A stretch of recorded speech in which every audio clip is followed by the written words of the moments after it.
And fix my stuff. Let's take a look at that. Ooh, it's a bracelet.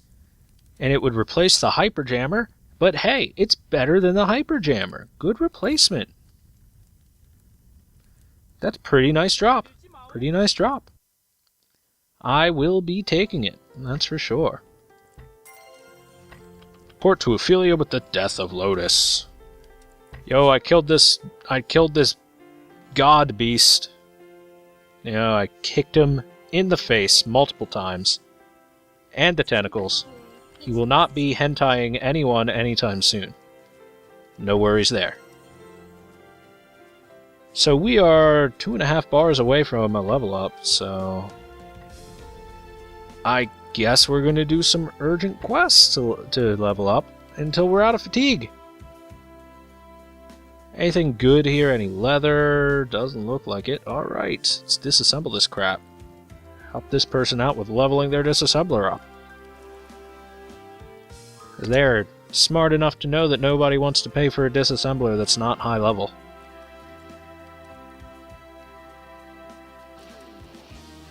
Heck, I don't even use like level 11 disassemblers in these places anymore because they're like 1,000 plus gold per disassemble. Instead, I just move anything I need to be...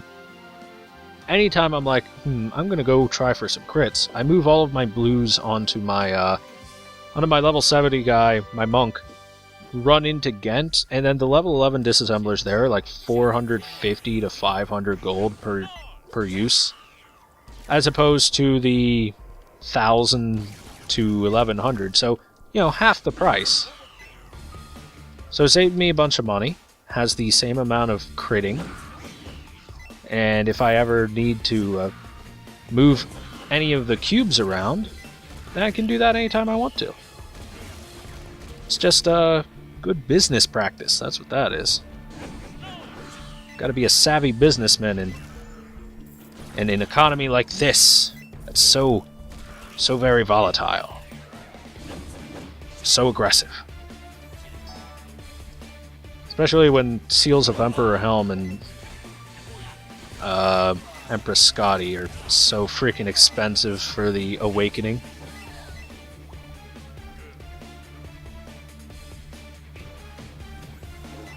Oh, you're all dead.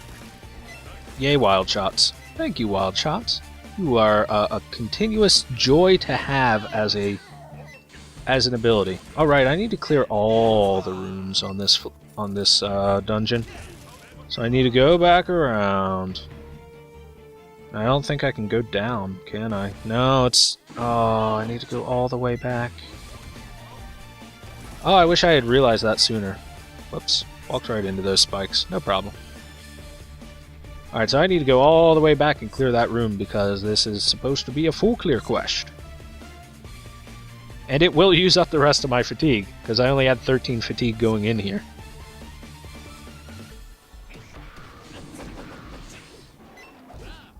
Oh, I do so wish I could mute shouts.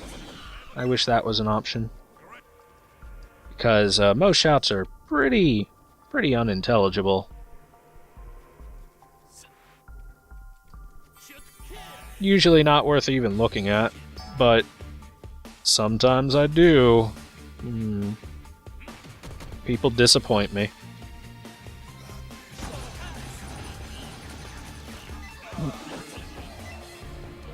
Come here, I need to kill all of you.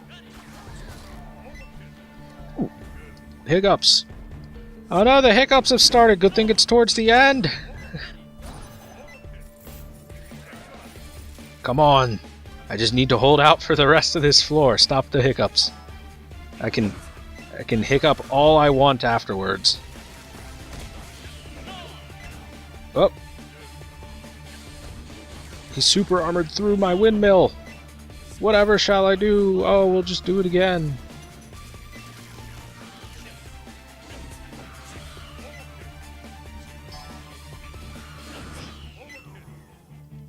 Come here, nerds. Oh, beautiful. They all just grouped up in a big circle around me. Circle up, boys. Yeah, get around me. Circle up like that. Oh, beautiful. That's what I like to see. Oh yeah, give it to me. Give it all to me. Your gold and item drops, that is. Anyone who thought it was anything different should feel ashamed of themselves. What would your mom think? What would Mr. Rogers think? Man, it's hard to believe, but a lot of the current growing up generation probably doesn't know who Mr. Rogers is. I'm not sure how much they show of the Happy Neighborhood anymore. On like PBS and stuff. Sesame Street's forever, though. Sesame Street's probably going to last forever and ever. Because everyone loves Sesame Street. I mean, who doesn't? Like, I'm 23 now. I still like Sesame Street. It's just a good show. It's just a good-ass show. Can tell me how to get to Sesame Street. I like how the sprite for the GBL worshiper guy still walks around after he transforms himself into a hunter. It's just a little bit of a minor oversight by the programmers, not properly making sure that the original sprite disappears in time.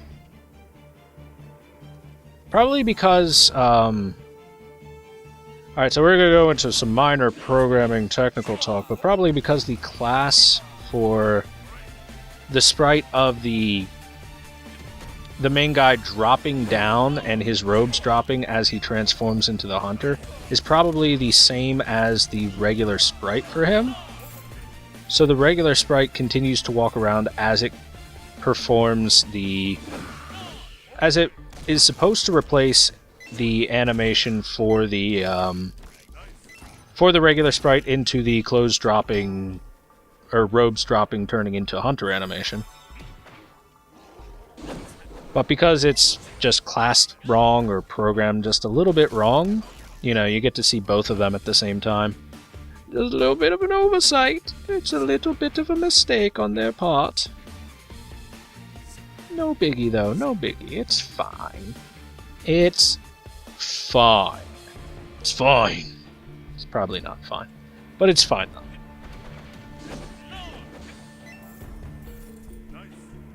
Alright, let's go kill this boss, and we will be out of fatigue.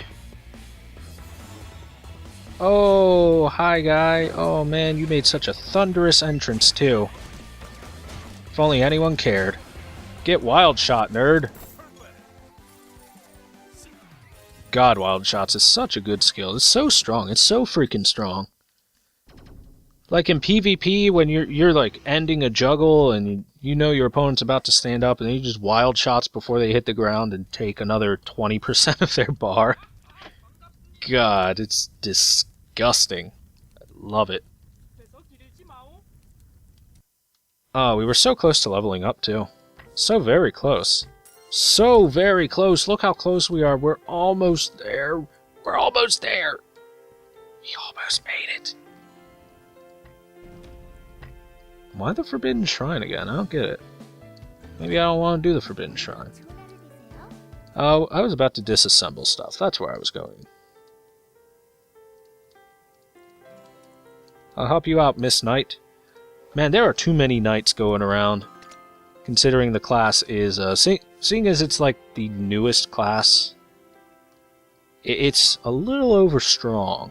A little bit too strong, so it kind of just waltzes through dungeons, especially Chaos Knight. Chaos Knight is like summoner with much more aggressive summons and overall better skills for herself to use as well. So really strong, really powerful. Anyway, we're going to clear Tower of Illusion one time, and that's going to be the end. It's going to be the end. It's going to level us up. It's going to do this quest. We'll show off the Tower of Illusion, which is just, you know, the Reaper's Tower. And he's just like, hey, you want to come fight these creatures here? It'll make my big skeleton penis all hard and happy, and I'll rattle my bones in joy like I'm Nito from Dark Souls.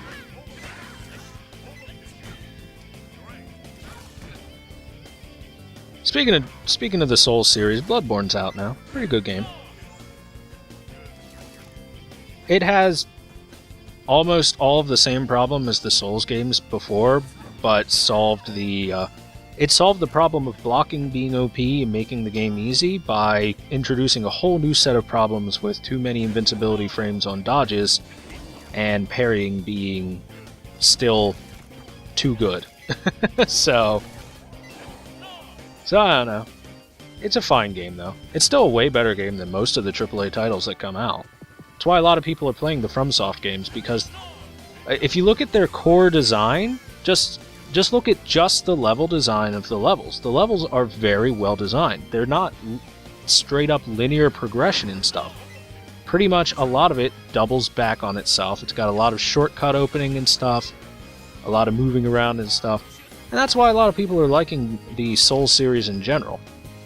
Compare that to, like, I don't know, let's go with your popular Call of Duties or your Halos, and the maps for those in the campaign and whatnot.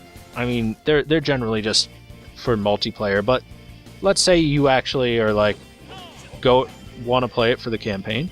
The level design for those are pretty darn linear, which is a bit of an issue. If you look at like old, very popular games, let's take an example of Valve. If you take a look at like Half-Life and Half-Life 2, they do a lot of the same thing, where you double back onto areas that you've been before, and you open up shortcuts and different pathways and stuff, and do a lot of puzzle solving for it. And that's a lot more engaging than here is enemy, shoot enemy for the entire game. I mean, you can introduce enemy and enemy shooting concepts the whole game and make them different every time. It's still the same core concept, which... Well, fine then. I will just wait for you to do that. And then, bye-bye. Hi there, Zach. Your girlfriend died.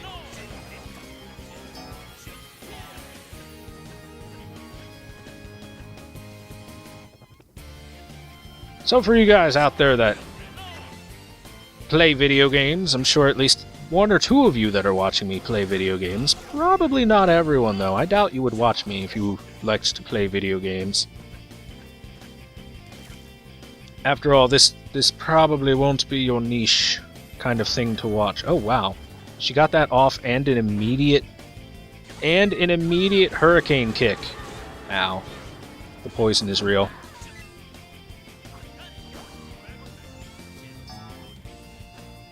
That was like the most instant hurricane kick after a buff ever. Anyway, this is the end of the place, so let's just go end this in the easy way. Oh. There go the dragons. Most of them, at least. Oh no, it hurts so bad. Whatever shall I do? You want to stop charging around like a dickbag? Thank you. Could have also used Revenger to deal with him, but I wanted to see if he actually dealt damage. It appears you can't die on Tower of Illusion. It appears pretty impossible, because the damage he dealt was non-existent. Like, did you see how little damage he dealt per hit? Didn't even take... He took maybe 10% of my health. Oh no. Yeah, we'll do that. Well, guys, I don't know if you were paying perfect attention, but the latest dungeon that has been opened up is Fanatics. This is the dungeon I've been talking about for however many episodes and parts. Oh, nice, we got Deathhawk. Alright, good. You go down to 1 at most.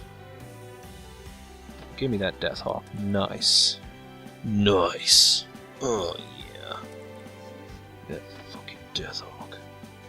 Good shot. Probably gonna have to start taking points away from other stuff. That's fine. I have an idea of what skills I'm gonna take away. Anyway, going back to my train of thought, which just got completely derailed. As I was saying, Fanatics is the dungeon I've been talking about, and I've talked about a few times that I said I really hate. So, oh joy, we will get to enjoy the wonderful Fanatics dungeon when we return. So that's going to be the end for this particular episode of this particular recording. Thank you guys very much for watching. I hope you enjoyed it. If you did, be sure to go down below and throw me a like, a subscribe, a comment, a hammer to the face, because I say this at the end of every video, and it's probably grown annoying, but I'm not going to stop anyway, because I have to promote myself no matter what. Deep breath. Anyway, check down in the description below for the Ranger playlist. If you haven't already watched the earlier episodes, and I'm not sure why you're jumping in at this part, you should probably watch the earlier episodes if you want to see early game Ranger play. Maybe you only wanted to see mid-game Ranger play. Alright, I understand. In addition to that, check further below in the comments for the PvP, the DFO PvP Basics playlist, where we are discussing the basics of how to get into PvP on DFO and how to become arena monsters. And check even further below for links to playlists I've done in the past of other games. If you enjoy my commentary style and might want to take a listen or a watch, put it on in the background, whatever you guys want. I'd greatly appreciate it. You might greatly appreciate it too. Perhaps I'm funny. I wouldn't know though. Anyway, I'll see you guys on the next episode. Hope you enjoy your day, your week, your month, your year, your millennium, your lifetime, everything. And then in the next one, come back and watch again. So I'll see you guys on the next episode. Bye-bye, everybody.